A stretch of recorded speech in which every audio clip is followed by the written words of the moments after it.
Georgie's worked with children from refugee families, and she thinks that it's really important for young people to help out other young people in the community. Let's have a look at Georgie's story.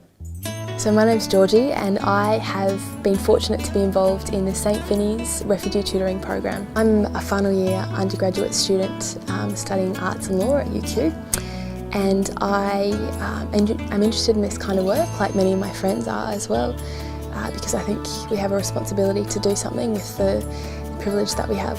So the St Vinny's refugee tutoring program pairs young volunteers with families who need assistance for their kids doing homework and other English-related tasks. So as one of its many volunteers, I was involved in tutoring a family with 8 children, ranging from 2 years to 18 years old. And we'd help them with homework and other tasks that they may have needed extra assistance with. I felt that I learnt a lot from that experience, learned a lot from the children, was very humbled by their experiences. Many of the children had spent some years in refugee camps and had only arrived in Australia a few years before.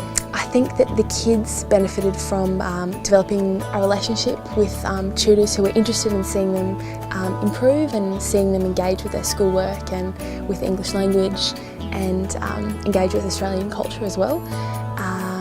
So I think they benefited from having young people such as us, because we're their age and we can relate to them in some ways. I was first exposed to youth development and really benefited from it, I guess, through student associations like the UN Youth Association.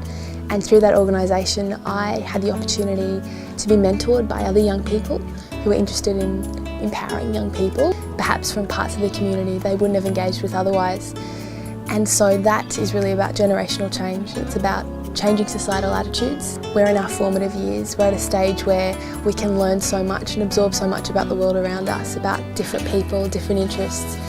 And so the reason young people should be engaging in this kind of work is because they can have the most impact. They can take the lessons they learn and take them with them through their lives and hopefully develop them with more complexity and nuance and have a greater impact. It's not about martyring yourself. It's not about something you can add to the CV, although sadly that's what it's become a lot of the time. I think it's about trying to be perceptive and aware of the world around you and give in some small way. From my experience, for anyone interested in engaging in this kind of work, I'd say there's always a need and an interest in more people who can give of their time and their experience. And I would say that they can benefit by learning more about themselves, more about the world around them, and more about the people they're engaging with. And I think they're some of the most beneficial lessons you can take away.